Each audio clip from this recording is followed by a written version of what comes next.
MSP, the factoids versus the facts, the Hindu. According to one definition, a factoid is an item of unreliable information that is reported and repeated so often that it becomes accepted as fact. After the passage of the three controversial farm laws, the minimum support price, MSP, not mentioned in the laws, has gained a lot of attention. The predominance of factoids about MSP and procurement has meant that the debate has yielded more chaff than grain.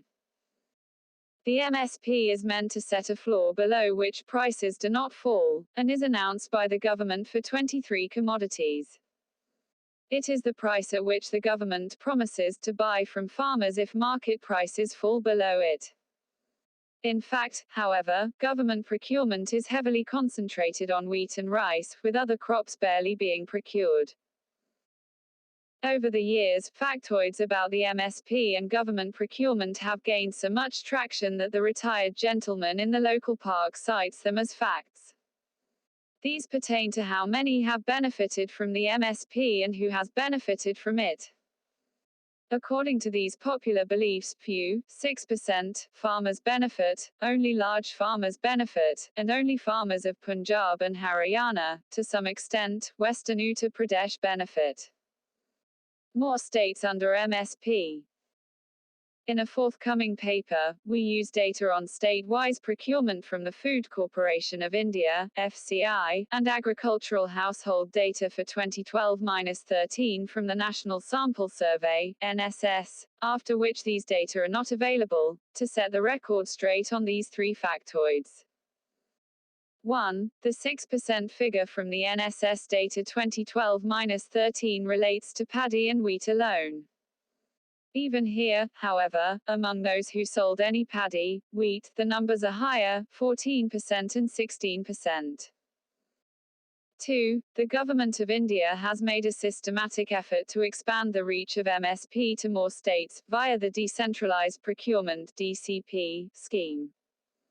Introduced in 1997-98, it was not very popular in the initial years and began to be adopted by states in earnest only around 2005. Under the DCP scheme, the responsibility of procurement devolved to the state governments, which were reimbursed pre-approved costs. FCI data suggests that by July 2015, as many as 15 states had taken up this program, though not all were implementing it with equal enthusiasm. Largely on account of it, procurement began moving out of traditional states, such as Punjab, Haryana, Western Uttar Pradesh.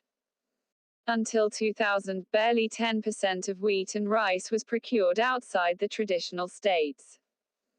By 2012-13, the share of the DCP states rose to 25-35%. In the case of paddy, Chhattisgarh and Odisha have been the star performers. These states today contribute about 10% each to the total paddy procurement in the country. For wheat, decentralized procurement has taken off in Madhya Pradesh in a big way, accounting for approximately 20% of wheat procurement. In 2020-21, wheat procurement from Madhya Pradesh surpassed that from even Punjab. Among agricultural households which sell paddy under the procurement system, while 9% and 7% come from Punjab and Haryana, 11% are in Odisha and 33% are in Chhattisgarh. An overwhelming majority of agricultural households selling wheat to the procurement agencies come from Madhya Pradesh, 33% compared to 22% from Punjab and 18% from Haryana.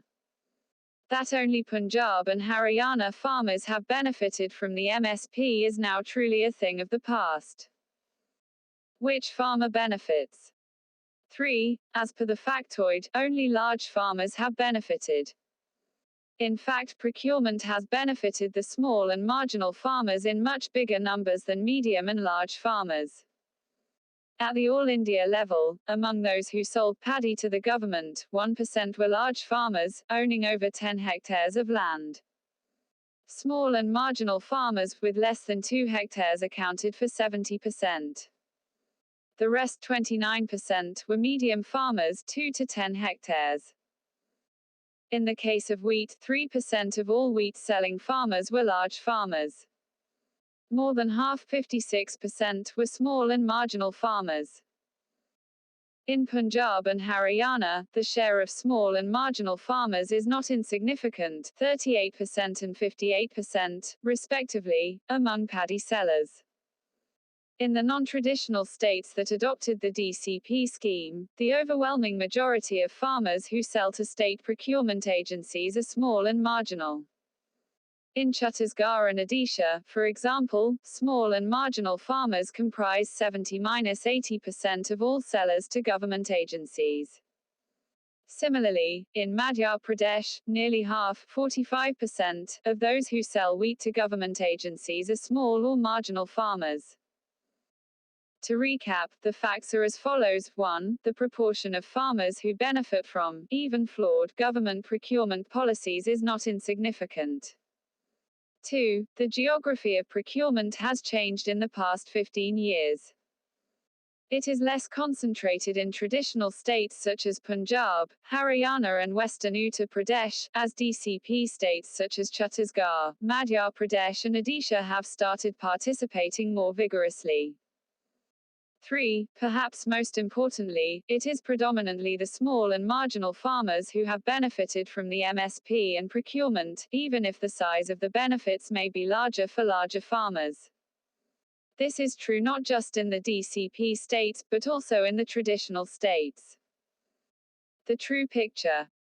Getting the facts right is an important first step in resolving the issues facing the agricultural sector and farmers' issues.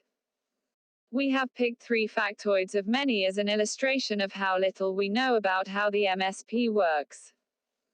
The range of claims made regarding, for example, the consequences of the MSP on diversification need to be examined as well. Among Punjabis who cultivated any crop, 21–37% did not grow paddy and wheat.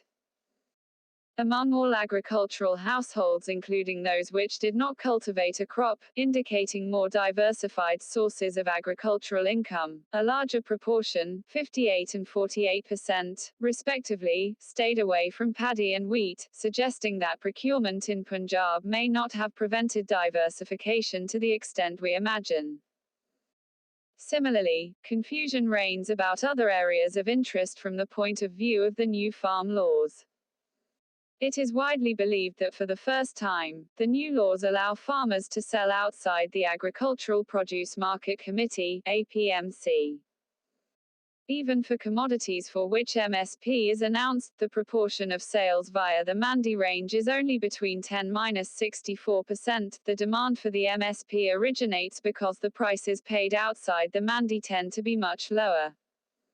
Countrywide, sales to Mandi or government procurement agencies fetched on average 13.3% higher prices for paddy and 5.8% for wheat. We are not unsympathetic to those who question the heavy concentration of wheat and rice in government procurement. Millets are better suited to agro-climatic conditions prevailing in large parts of the country, more nutritious and also grown by small and marginal farmers, to the flaws in the current Mandi system, or how the MSP is implemented. Yet, the debate, popular, academic or political, on these issues must take into account the changed geography of procurement and the profile of the seller. Prankur Gupta is at the University of Texas, Austin, Ritika Khera is at the Indian Institute of Technology Delhi, and Sudha Narayanan is at the International Food Policy Research Institute, IFPRI, Delhi.